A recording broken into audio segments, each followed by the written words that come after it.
मुख्यमंत्री स्वर्गीय कर्पूरी ठाकुर की जयंती पखवाड़ा के अवसर पर राष्ट्रीय न्याय महासभा के बैनर तले कर्पूरी ठाकुर जी की प्रतिमा पर माल्यार्पण किया गया।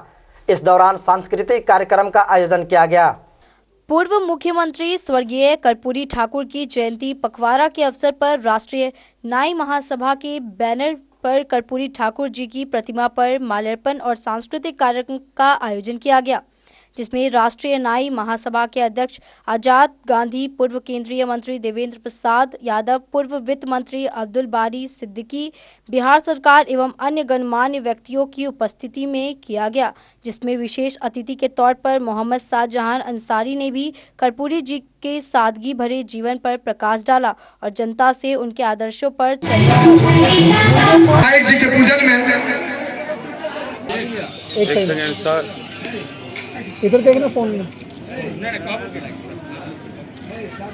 मैं मोहम्मद शाहजहां अंसारी, अति पिछड़ा पुत्र, आपके बीच में कर्पूरी जी जननायक, वो जननायक कैसे बने उस पर मैं कुछ विचार आपके सामने रखना चाहता हूं।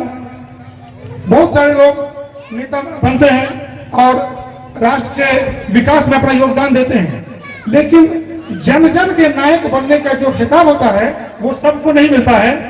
वो खिताब, वो लक़ब हमारे पूर्व मुख्यमंत्री श्री कर्पूरी ठाकुर जी को मिला, क्योंकि वो जन जन की आवाज उठाते थे और पिछड़े गरीबों की आवाज उनके मसीहा थे। लोग जब राजनीति में आते हैं तो गरीबों की बात करते हैं, गरीबों की बात करते करते स्वयं अमीर हो जाते हैं और गरीब वहीं पर रह जाता है। लेकिन हमने देखा है, हमने इनकी जीवनी को पढ़ा है, ये गरीबों की बात करते थे और बाहयात यानी जीवन पर्यंत वो गरीब ही रहे। एक दो मिसाल के तौर पर मैं बता दूं कि जब उनकी बेटी की शादी का प्रोग्राम फिक्स होना था तो वो लड़के वालों के यहाँ रांची जब गए तो उन्होंने सरकारी गाड़ी का उपयोग नहीं किया, अपनी टैक्सी करके वो वहां गए। है कोई मिसाल? ऐसा मिसाल आपको देखने को नहीं मिलेगा।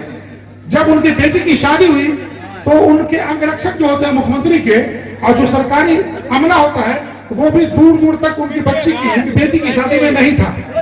यह है उनकी सादगी का परिचय। वो अपने रिश्तेदारों को हमेशा कहते थे कि आप लोग अपने रिश्तेदारों को वो इंतजार करवाते थे। किसी भी सरकारी योजना का लाभ दिलवाने से पहले वो उनको इंतजार करने के लिए कहते थे।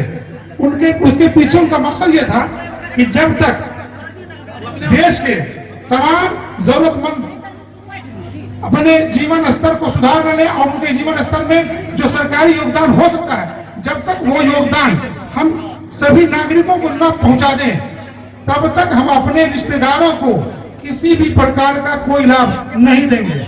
आप ये बताइए, आज के युग में संभव है? ये कर्पूरी ठाकुर जी ने ये करके दिखाया। तो हम लोग सोचना चाहिए हम लोगों को कि हम लोग जिंदाबाद जिंदाबाद तो करते हैं, लेकिन उनके जीवन के बारे में समझते नहीं है। मुझे बहुत खुशी है कि मैं कर्पूरी ठाकुर जी का सच्चा सिपाही हूं। मैं साबित कर देता हूं दो लाइन में कि जिस प्रकार उन्होंने किसी भी सरकारी लाभ को अपने रिश्तेदारों में नहीं बांटा तब तक, जब तक कि वो उनकी सोच थी कि सभी गरीबों को, जरूरतमंदों को उसका लाभ न मिल जाए। ठीक वही काम 3 बार से लगातार वार्ड पार्षद रहते हुए मैंने किया।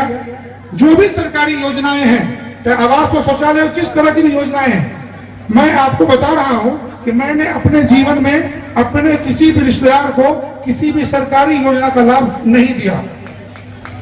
इसलिए मैं दावे के साथ कहता हूं कि कर्पूरी जी का सच्चा सिपाही मैं हूं और मैं आह्वान करता हूं आप सभी लोगों को कि आप लोग भी कर्पूरी जी के सच्चे सिपाही बनिए, अपने जीवन में ईमानदारी को लाइए।